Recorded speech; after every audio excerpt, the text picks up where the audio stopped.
All right, man. So why don't we take a break, and when we come back, we'll have Chris Howie. Yeah, from MMAnews.com. That's right, head writer of MMAnews.com. You're watching No Shit MMA live on thatchannel.com, sponsored by Extreme Couture Toronto. We'll be right back. Thanks very much. Robin Black has a bad cold. Fade to black. Fading to black. We're back. We're back. Welcome back to No Shit MMA live on thatchannel.com, sponsored by Extreme Couture Toronto. Yes, we have Chris Howie on Skype, but we're working out video. I think maybe. Chris, you there, man? Hey, Chris. You guys hear me? Hey, bud. Yeah, we can hear you. It sounded like you got eaten by a whale. Are you grinding on your microphone? Yeah. Are you licking your microphone? No, my microphone's in front of me on my laptop. Oh, sweet. Can you hear me all right? Yeah. Yeah, we can hear you just fine, but can you put on your video? It's up, isn't it? Okay, let's take a look. I don't know. Let's. There was like a picture of your cat or something up. We had a picture of a crazy cat. Oh, well. Oh, there you are. How you doing, man? I'm going to look at him. He's over here. There he is. Oh, there he is. Yeah. Yeah, you look like an MMA nerd. Yeah, I'm a huge MMA nerd. I love it. We are too. I just have a crazier haircut than most. Some would say stupider. Hey, Chris. Sure. Can we start off with some Strikeforce predictions? I'm going to give you mine, okay? Sure, go for it. Hey, actually, first, sorry to interrupt. Did you hear our segment with Shonie Carter? I did hear your segment with Shonie Did you think Carter. he was on drugs? He sounded a little. He was a little like he was a little bit asleep. Yeah. a little. Yeah. Are you on drugs? No, no. Oh. All right. That's then it looks like we're going to have a little bit more of a lively conversation. Although he came around at the end, He did. Well, he came up with a really good nickname at the end, which we're going to ask you for. We're going to ask you to see if you can give Robin a nickname, okay? I don't know if I can come up with better than Shonie did there. Well, you got to come up with something. I just got one for myself. What? Robin, Mr. International Black. Another Mr. He said there was no others. There you go. Yeah. Okay, so here are my predictions for Strikeforce. You ready? Main card. Ron Humphrey versus Brett Rogers. I say Brett Rogers wins. Then, KO. Pardon me? KO, Brett Rogers. Yeah, okay. I'd agree. All right, there's an easy pick. All right, Cyborg. I pick her over... over that woman you'd never heard of? Akano. Yeah. So I say Cyborg knocks her out. First round, yeah. Yep. What do you say? What do you say, Chris? I gotta go with Cyborg for sure. They're setting up the Carano matchup. That's what they're looking for. Okay, Scott Smith. I say he knocks out Benji Radek. I say Benji Radek could win that fight. What do you say, Chris? I'm gonna go with Benji Radich on that one. Benji Radich is a tough motherfucker. That guy. Okay, I'm gonna go with Hands of Steel. Then we've got Gilbert Melendez versus TBA. I'm gonna go with Gilbert Melendez. They have announced his opponent. Chris, who's his opponent? Rodrigo Dam, I think is his name. That's who's stepping in. Yeah, right, Melendez I'm gonna go with Melendez. Tough guy, and he was ready for something more serious. But I mean, you never know. Any guy can step in with like something like 8 days' notice and be ready to fight like that. He deserves respect. He'll get another fight after that, regardless, right? You know, they'll bring him back. Melendez? No, damn. Yeah, Melendez will eat him though, right? Back in a little while, for sure. Do you think Melendez is gonna win?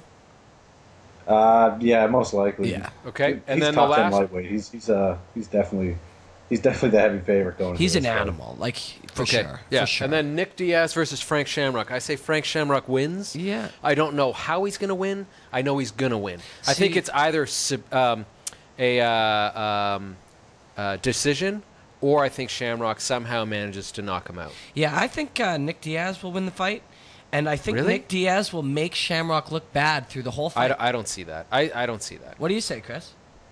I gotta go with Frank in this one. I think Frank's gonna be too much for Nick Diaz, to be honest with you. How do you see it? How do you see it ending? Frank Shamrock by style and flair. That's what I see. By style and flair. Nice. He has no shortage of that. Did you see the armbands? Yes, I don't even know what you'd call them. I would call those sleeves. I would call those spandex sleeves. Maybe we can get a shot of that up on the screen with the spandex sleeves of that photo. Now I gotta say, I like the sleeves. I don't know if they're up on our screen. I don't think they are yet because our technology is really pretty lo-fi here. But personally, there it is. It's up. I like the sleeves. Like if you Google Robin Black and you look on images, you'll find me wearing something like that before. But now, yeah, but those are officially sponsored sleeves.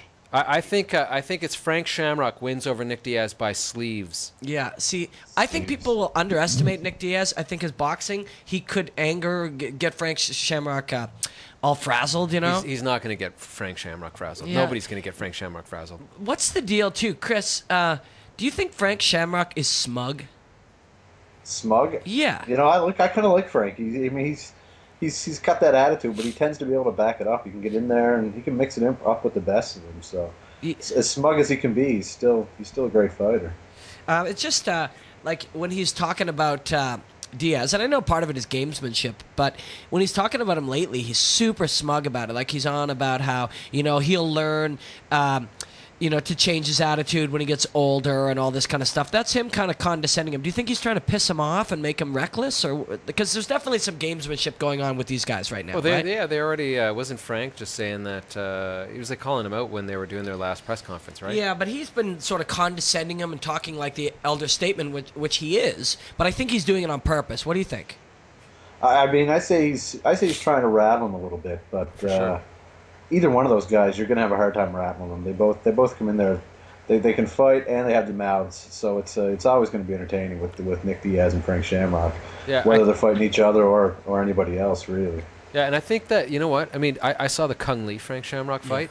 That was a fucking war, and it was awesome from start to finish. For sure. And that's why I can't imagine Nick Diaz beating Frank Shamrock unless somehow he managed to get some awesome submission that catches. I mean, that's the only way I could see Nick Diaz beating Shamrock. I can't see Nick Diaz knocking him out. When you see a Kung Lee Frank Shamrock fight where Frank decides he's going to try to win it standing, you get this awesome fight with spinning back fists and jumping spin kicks and all this crazy shit that looks really cool, but that doesn't mean it's that badass. Like when you got badass, there was a lot of straight hits, down the pipe, straight punches, 1-2s that Nick Diaz throws. That might just be a better game than all the crazy shit. I mean, it looks great. A Kung Lee Frank Shamrock fight looks amazing. That doesn't mean that has anything to do with a Nick Diaz Frank Shamrock fight.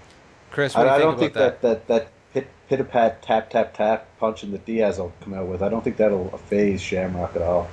I think he'll throw too heavy. He'll be able to back him up, and I think Nick will have a problem with Frank for sure. Frank definitely hits harder. I'll give him Nick that. Diaz throws 100 light punches, and that's the game plan. Him and his brother, and it's interesting. It works sometimes, and nobody else really does it. I kind of think it's neat, except for your defense has to be amazing to pull that off. Right, because you got to stand in front of a guy for 100 punches over 2-3 rounds. Right, and you get hit by 8 heavy ones. Yeah, so I don't know. It's definitely a much more interesting fight, I think, than it was positioned as at first. At first it was like, oh, they just need 2 names. But when you really kind of think about it, Nick Diaz coming up in weight, and their styles being so different, and their mental game against each other, I think it's actually a really interesting fight. I think it's interesting that you picked Nick Diaz. Yeah, that right there is already just enough for me. Both of you guys, you managed to pick. Both of you guys are gonna Chris is gonna send us a Facebook, and you're gonna apologize next week on the air, and I'm gonna look like the genius again, right, Chris? I don't know. I think you're wrong, Robin. I think you're wrong on this one, buddy. Yeah, you can be right, but that's the beauty of the sport, and that's why we're MMA nerds. We're 3 of tens of millions of people that are obsessed with the minutiae of the sport. It's because, who the fuck really knows in the end? Dana White knows. Dana White knows everything. Dana White knows all, and he was the godfather. Yeah, he is. He is the godfather of UFC / MMA, and he was bestowing some wisdom in the last week or so. Here's the thing: is we're starting to reach a lot of people who watch our show for whatever crazy reason. Right. But and some of them are like all of us, like I've said 10 times already the show, MMA nerds, people who know every detail. But some aren't. People who know full well what's been going on, whether they go to MMAnews.com or Junkie or anywhere else. They know what's been going on with Dana White. But the average person, and hopefully we got some of them watching our show, don't. So, Chris, you want to tell us what's been going on with Dana White and Loretta Hunt and this kind of stuff? Cole's notes, man. Basically, the way it went down is Loretta posted an article. She wrote an article about the UFC banning managers and such backstage, not giving media credentials or backstage credentials to certain people. And Dana White didn't like that too much. He came on YouTube and he had quite a bit to say to her. Yeah, fucking cunt, I believe, might have been one of the words that were used. Yeah. Right. And he, just might sneeze. You guys talk amongst yourself. Okay. I got a bit of a cold. And he used the word cunt. He used actually used the word faggot, which was like while speaking about other people. Which personally, I don't. So think... cunt's not bad. It's faggot that upsets you. One is a vagina, and the other one is a slur against people of sexual persuasion, right? So I mean, I don't know. You don't think cunt could be taken in the wrong way?